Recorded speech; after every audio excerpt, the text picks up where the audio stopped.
the time. So moving, getting recruitment, that was my turn. So next turn, I should be able to fight them.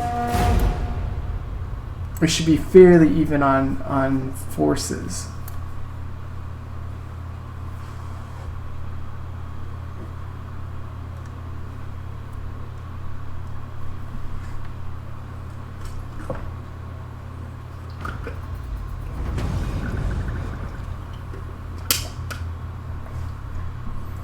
Okay, so Groenberg, I can upgrade that to level 2 as well. I got my extra building spots. So first thing I want to do is pottery, like I said. That'll help me with my trade resources. So I don't like having my training field in here because you can see it goes up to tier 3 and that's where it ends. Whereas my capital goes up to tier 5. So I don't really like that. Same thing with the blacksmith here.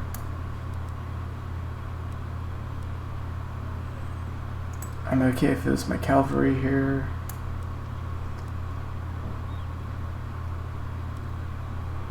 So this will give me more public order.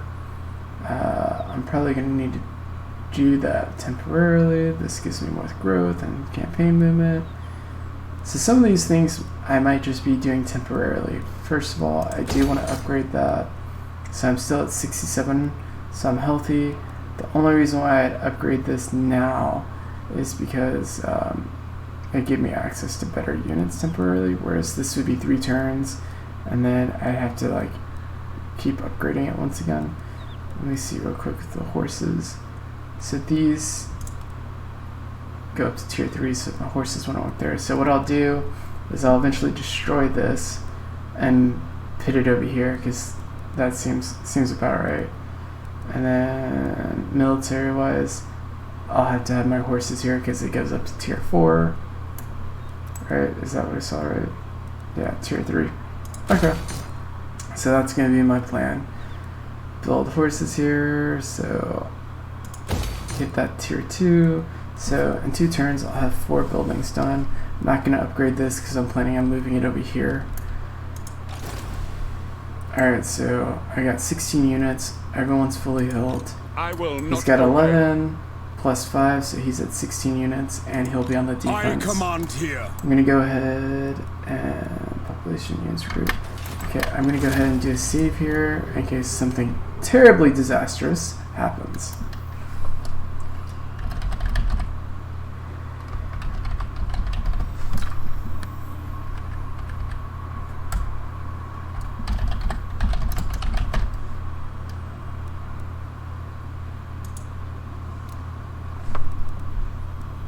It also makes sense to save because we've been playing together for 40 minutes now. So just make sure everything's fine. To war! Men, we must attack! Alright, so these are the type of battles that I like doing, where it's like, it's exactly half. It looks like if I auto-resolved, we would lose. If I fight it, it gives me about a 50-50. So let's look. So they have 1, 2, 3. They have 3 units of archers in this first army. No reinforcements with range units. I have 2 plus cavalry. They have 3. They have lots of spearmen. So it looks like that's what's going to be the scary thing. Hey Tuna, I'm in the middle of streaming right now, and I'll probably be done in 15-20 minutes. Depends on how long this battle fights. So if you hear me talking, that's what's going on. So right now I'm loading in, and it seems like it's going to be fairly even fight. It's going to come down to, once again, my general being a duelist versus their general just being armored and shielded. If I can break their general first, it will give me a much easier chance.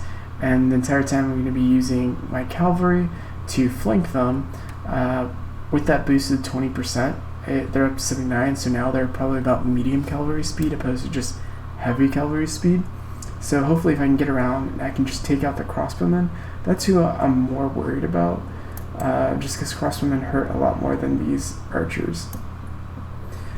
Well, let me know what y'all think. I feel like when I look at these archers, I'm like, they look like maybe they're holding a rifle, maybe they're on a horse. It just, the unit art on it doesn't look to me like an archer. I know what they're trying to do. It looks like he's a left-handed person pulling back on his bowstring, but like honestly, when I was first looking, I had no idea what that unit was. I typically don't recruit them, just specifically because I don't like that artwork. I know that's really silly, so that means I just stick with crossbowmen and gunners. It works. These guys have more range, but oh well, it's not the end of the world. It's one of these maps. What I mean by that is, if I try to march forward from where their army's coming, I'm going to be splitting my force in half. So what I'm going to do is I'm going to pick one side and just march that one side so that my army stays intact. So one of the cool things I can do is I can group these people now that I have a bigger army, and if I lock this button, when I move them, they'll stay in the position I had them in. So like that, they just moved perfectly fine. If that was unlocked, they would just become a massive blob of who knows what. The reason why I didn't put my cavalry in here is I like keeping my cavalry as a mobile force in which I can do whatever I want with them. It's just more effective that way, otherwise they start doing weird movements. So, game started, I can see the army right there. I'm going to make my army line up like this. I'm going to sprint them. It's going to tire them out more, but I'm going to get in position faster. So, units can hide in the forest. That kind of sucks, but oh well. So my cavalry's not moving. I'm going to move them up here. I'm assuming what they're doing is they're falling back so that their two armies can merge together. That's completely fine. So because they're doing that and not aggressively pushing me, I'm going to actually start walking my men down. What these eyes mean is these people are hidden. It's probably because they're in the low of the road.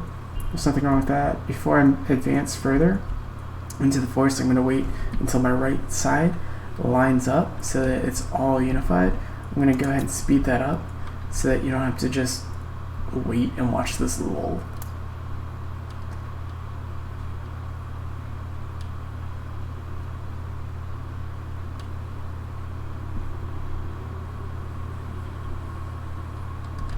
Okay, my right flank's about to be finished. Go down to normal speed. To me, man! Keep advancing. Reichsguard! Cavalry send off in there. Go ahead and speed this up again.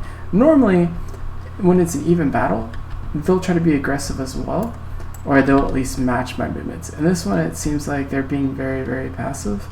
I'm not really used to that. They have a lot more units than this, and you just can't see them because a lot of them are hidden in the forest. So I only see one unit of archers. Remember, they had 3 units, so that means they're either in this forest over here or maybe on the other side trying to get a surprise attack on one of my flanks. I'm walking my men because the more tired they get, right now it says they're fresh, the more tired they get, the easier it is to hurt them. They make more mistakes, they walk slower, you know, things like that. So we're not arranged my archers yet, or their archers. So we're just going to keep slowly marching people up. I'm going to try to get my cavalry onto this flank. Alright, so we found another unit of their archers. Do we know where the third one is? No, we don't know. So I'm going to tell my archers, shoot at their archers, speed them up. My gunners, go ahead and shoot them. What I'm going to do is I'm going to make their own group, so that way when I tell my main land army to keep advancing, they will. I'm going to go ahead and start sprinting them. I am fighting at like a faster pace than I typically would. They've advanced so far out that it doesn't matter that I've turned this. Alright, so here comes the first charge. We're going to fight right there. I'm going to go back down to normal speed. I have no idea where my... Oh, okay, my general's way over here. I need to charge him that way. March! For Heldenhammer!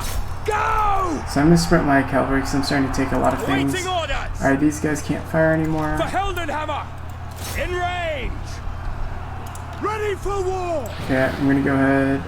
I'll boost them soon. I need to pull some reserves over here. At speed! The Empire endures!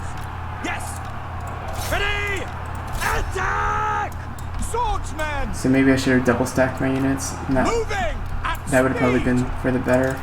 Alright, so now he's in the thick of things over here. I'm gonna boost the morale. So I have reinforcements coming over here to secure my left flank. I have 2 units holding the middle. Now! Taking position! My cavalry are breaking one of their units of archers. Ready! See, were you able to make it to the general? You did. You're winning because you're Carl's friends and you're a duelist. Yes, sir! Alright, so I'm going to use these guys to bolster the far left flank. And these guys, I'm going to charge in the middle. I took a lot of unit loss due to just plain archers. Alright, those guys are falling back all the way, so I'm bringing him back.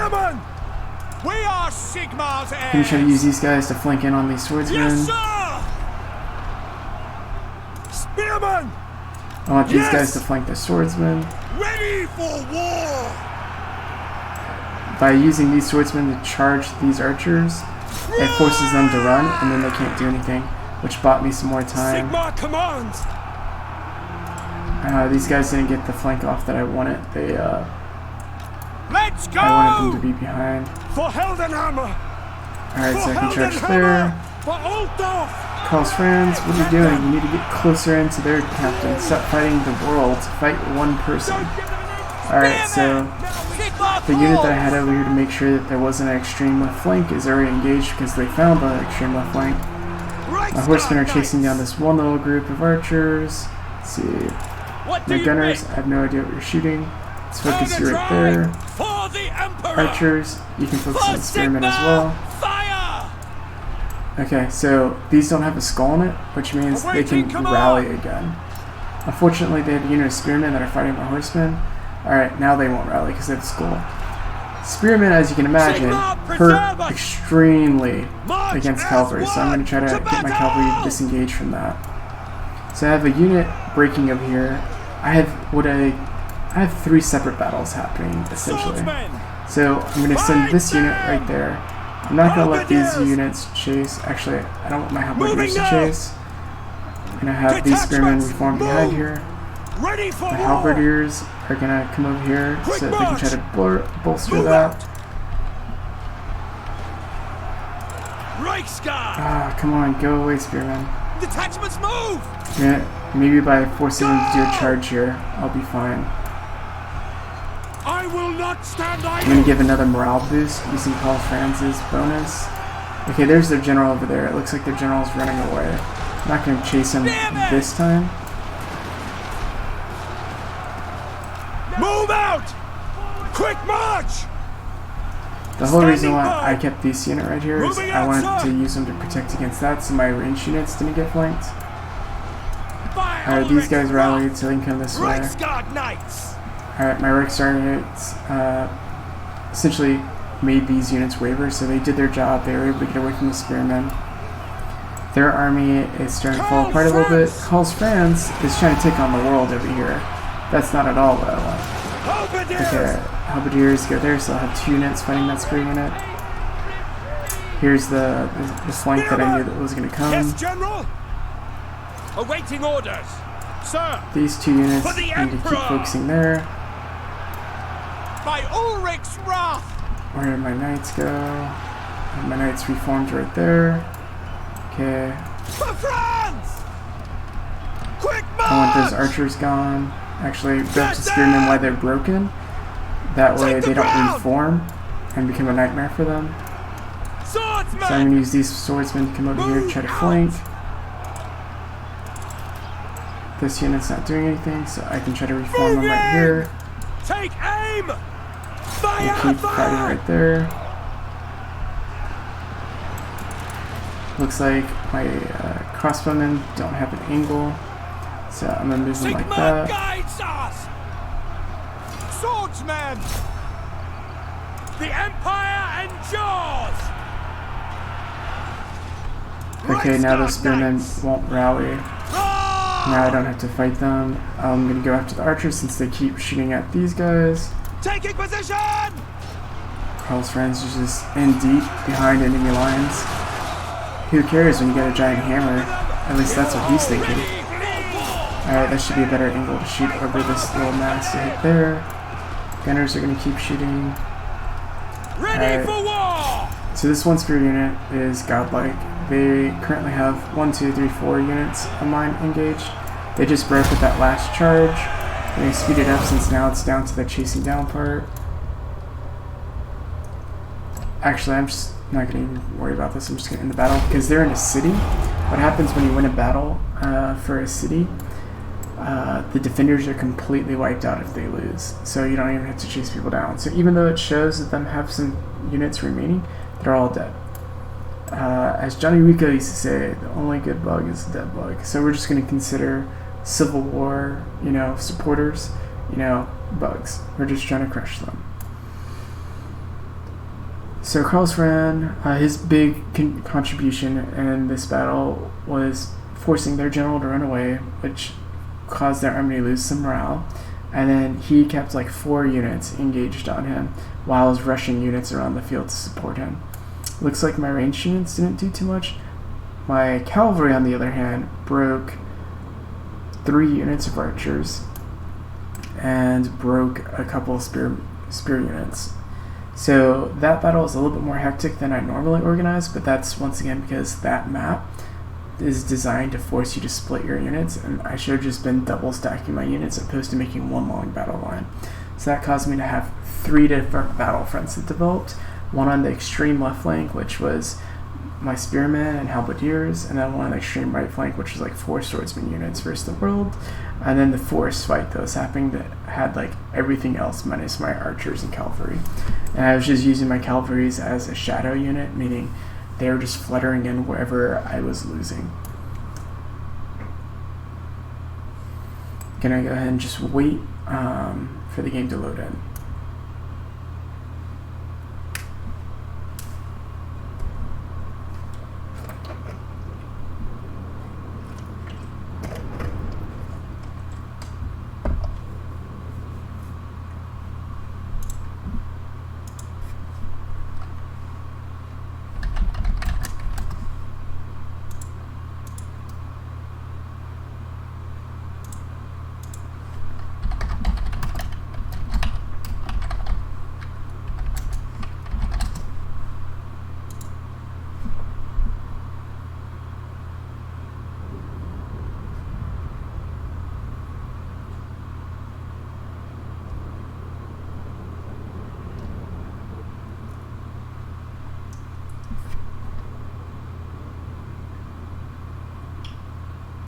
Atypically, my load times aren't that long, but I think because I'm streaming along with running a couple background programs, it's making my CPU work a little bit harder. I also have the settings on ultra, meaning the unit size is the largest it can possibly be.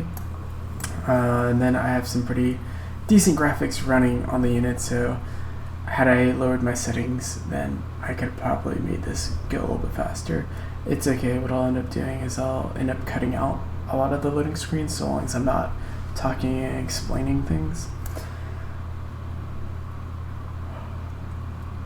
This one sword unit, I think these 2 were the ones that were on the right flank that were broken. Alright, so we got the victory. I crushed their main army and the capital of the rebellion. They still have a fort I have to deal with and another city that will become their new capital. So I leveled up, I got some armor. The armor is common quality, but it's still +5 to defense, and more importantly, it's 30% resistance to any missile fire that's coming in. I'll take that. That's amazing. They all died. So now I have to choose what I want to do. Once again, I'm just going to occupy because I don't have to worry about rebuilding too much. Looks like a faction was destroyed. I didn't kill them, so somebody else got to them. That's completely fine. So now from here, I have to choose whether or not I want to go straight to their last city in which they can recruit an army, or do I want to come here and crush their fort. It's a level 1 fort, which you can see in the bottom left corner what it will have, but it also means I'll have to siege a wall and everything like that. So right now, I'm just going to upgrade my unit again. So I got what I wanted. Lightning Strike, I'll get later. What Lightning Strike is prevents multiple armies from fighting me if I'm the attacker. This will increase my upkeep. I can replenish my army faster. That's why I went this so fast. So I'm going to stop going down the bottom path for now. And now I'm going to have to choose between, do I want to be like just a good leader and boost everyone? Or do I want to be a better melee fighter? I've been winning fights based off of myself dueling people, so I'm going to go ahead and start going down this path. So what I did is I got increased melee defense and I maxed out my attack. So that means this needs 4, so on my next level up I'll have 3 points. So the way I'll probably spend it is I'll probably, let's see, what's my armor at? 100. So I'll probably go to Scarred Veteran, which will give me, 7 and 7, so I think it's 14%, and then I'll get Foe Seeker, which will give me another ability in battle. And what's so important about this is what Vigor is when your units are tired, this will remove Carl Francis tiredness by 18%, and I can cast it every 25 seconds. So instead of him being bone weary and just tired and sick of like me forcing him to march around and do things that I want, he'll be okay. Alright, so buying more units there. So what this exclamation mark means is it means I have 2 of the same buildings in the same province, and you don't need those. So once again, I was going to rebuild this training fields, which is my melee units, and this city of Grunberg once I got a new building slot in 3 turns. But fortunately, Uberstreak has one here. However, if I remember right, I'm going to demolish Uberstreak, and you're going to see why. If y'all were ever fans of Total War Vermintide, this is the city in which that whole game, they have 2 of them, Vermintide 1 and 2, happens. So it's going to give me a special end to build, and that's where, if you're playing as like the dwarf or the witch hunter or anything like that, that was then you would go back to and upgrade all your units. So it provides a pretty unique bonus. So next turn this building will be destroyed. I'll be able to build that Red Moon Inn or whatever it's called, and I'll get a bonus. I'm gonna probably end the stream now, but before I do, I'm just gonna look at my diplomacy one more time, see if anyone likes me enough for a trade. I could probably get trade from the Russians, but once again, people don't like the Russians that are humans because they fight them all the time. So I'm just see if I can get a non-aggression. No, sir. Nope, still not. The reason why I'm messing with Nordland right now is I have a current quest that I need to get a trade agreement from them so that I get more money. Let's see here. It's Beast Slayer now. Yeah, it's this one right here. I'll get 1,500 gold for causing them to give me a trade agreement. So just zooming out. I'm used to playing multiplayer, and it like shows everywhere where you're colored out. So just to recap for the day, I own 3 territories. I started off with 1. I'm at war, civil war still. I'm at war with the Skullmasters down south and the Beastmen. These are roving armies. I was able to secure 3 trading partners, and I currently don't have any special heroes, if you will. That will come probably in like 5 to 10 turns when I'm able to secure this territory and do a couple of researches and buildings. Technology-wise, this was the one I started at the very beginning. In 2 turns, I'll be able to get more public growth, which will help me upgrade units and buildings, and +2 public order, so people will just be happy no matter where I am. That's the quick recap. It's been about an hour. I'm going to call it here, and I'll have, probably split this video into 2, so I'll upload 2 parts next week. I really appreciate y'all. It seems like time flew by. We only were able to perform 4 turns, in an hour's time. Anyways, I'm going to go ahead and save it, and I really appreciate all the views or comments that anyone will leave back. Thank you for supporting my channel, and everyone, I hope you'll have a lovely day.